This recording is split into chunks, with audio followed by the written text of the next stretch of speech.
So I want to go over exercise 5.3.1 in Shankar's textbook. This exercise follows up on our discussion of the probability current and the continuity equation. So the question says, given that we have a potential which is complex, it has a real part and it has an imaginary part, where both v sub r and v sub I are constants, basically real. They're real values, and it's just that the imaginary part is multiplied by I. So given that, show that the probability is proportional to e to the minus 2 v sub I times t divided by h bar. Furthermore, test whether or not the Hamiltonian with this specific potential energy function is Hermitian. So is the Hamiltonian Hermitian in this case?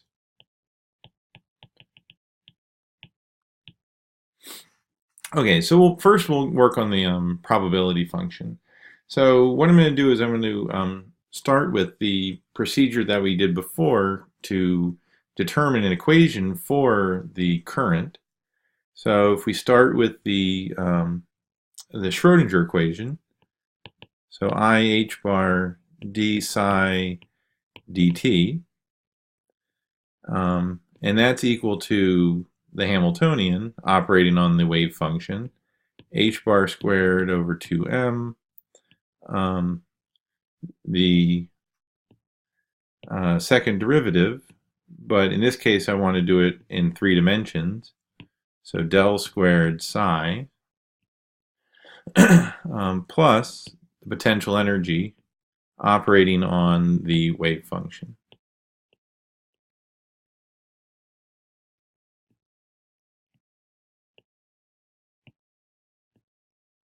So minus I v sub I times psi. Okay, so that's our first equation. Now we want to take the take the Schrodinger equation and take the complex conjugate of it. So minus I h bar d psi star dt is equal to minus h bar squared over 2m del squared psi star plus v sub I psi star plus, since we're taking the complex conjugate, we have to change the sign on I, v sub I psi star. Okay, so now again we'll follow the same procedure. We're going to multiply equation 1 by psi star. We're going to multiply equation 2 by psi, and so that gives us 2 more equations. The first one being I h bar psi star d psi dt is equal to minus h bar squared over 2m psi star del squared psi plus v sub r psi star psi minus I v sub I psi star psi. Okay, so that's multiplying the first equation. And now we multiply the second equation by psi. We get minus I h bar psi derivative of psi star dt is equal to minus h bar squared over 2m psi del squared psi plus v sub r psi star psi plus I vi psi star psi. Okay, now we subtract 3 from 4. So subtract equation 3 and 4, and what we get is I h bar quantity psi star d psi dt plus psi d psi star dt. So that's the left-hand side. And that's equal to minus h bar squared over 2m psi star del squared psi minus psi del squared psi star. So that's the kinetic energy term. Now when we subtract 3 from 4, the real part drops out, but then we're left with now minus 2I v sub I psi star psi. Okay, so now let's clean it up a little bit.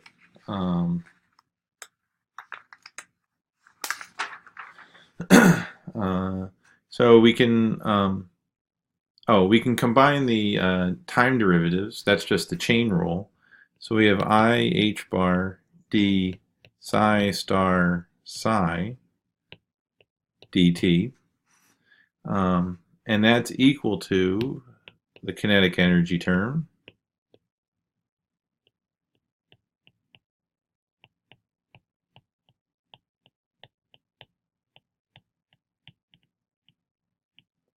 minus 2I vi psi star psi. Okay, so let's clean up the kinetic energy term. If we remember that we can write the divergence of the current as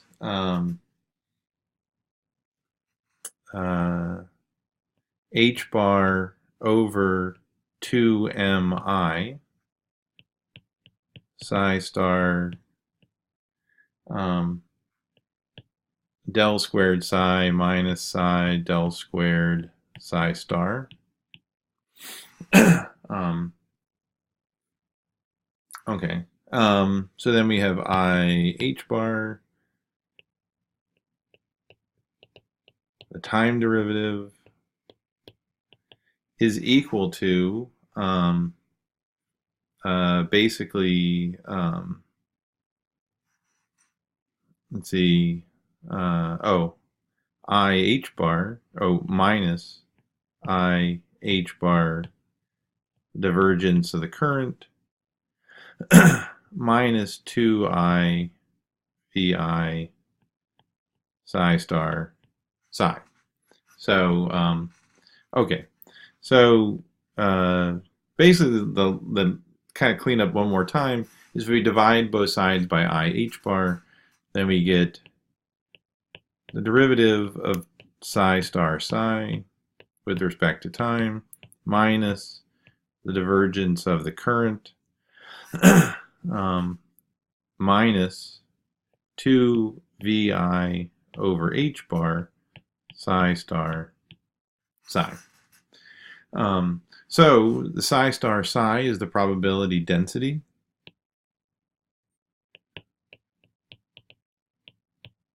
Like that. So we can rewrite this equation now as the time derivative of the probability density is equal to the divergence of the current minus 2 vi over h bar, the probability density. Okay, so now what we'd like to do is to calculate the actual probability. So to calculate the probability, we have to integrate the probability density over all space, which is just integrating psi star psi over the three-dimensional space. So if we put that in, we can take the time derivative second after we integrate the probability density. And so therefore we have to integrate now the divergence of the current over the volume. minus 2vi h bar integrate the probability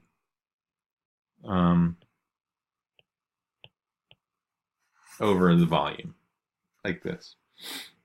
Okay, so what does that leave us? So now we have the total probability is this integral, the probability density over the volume. So now we have the derivative of the, not the probability density, but the probability with respect to time is equal to this integral over the divergence of the current minus 2vi over h bar times the probability. Okay, so now we can change this, we can use the divergence theorem to change this from an integral over a volume to the integral over a surface area, where it's now the current dotted into the area. And now as the area, as that area expands and goes toward, the surface area expands and goes toward infinity, so basically as we get larger and larger and try and encapsulate the whole universe, then this integral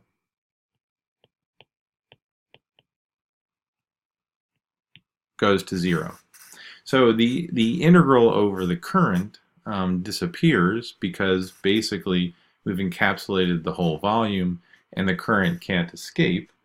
And so what we're left with is the derivative of the probability with respect to time is equal to minus 2vi h bar times the probability. Okay, so if we put all the probabilities on one side and we put the time infinitesimal on the other side, now we can integrate both sides.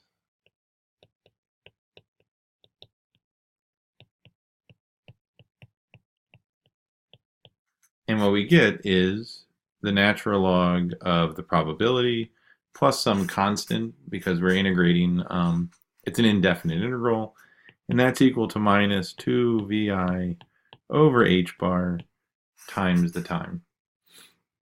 Okay, and so now we have the natural log of the probability is equal to minus c minus 2vi t over h bar.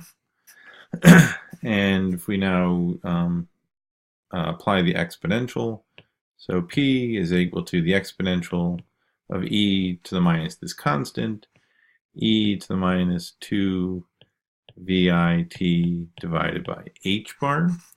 And this right here is just the probability of the initial time, p0. So our probability is equal to the initial probability times e to the minus 2 VIT over h bar, which is what we were trying to prove. We're trying to show that the probability follows this exponential decay over time,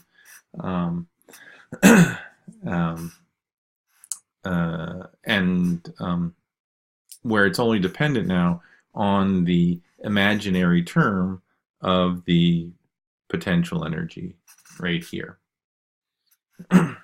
Okay, so the last part was to show that the Hamiltonian is Hermitian.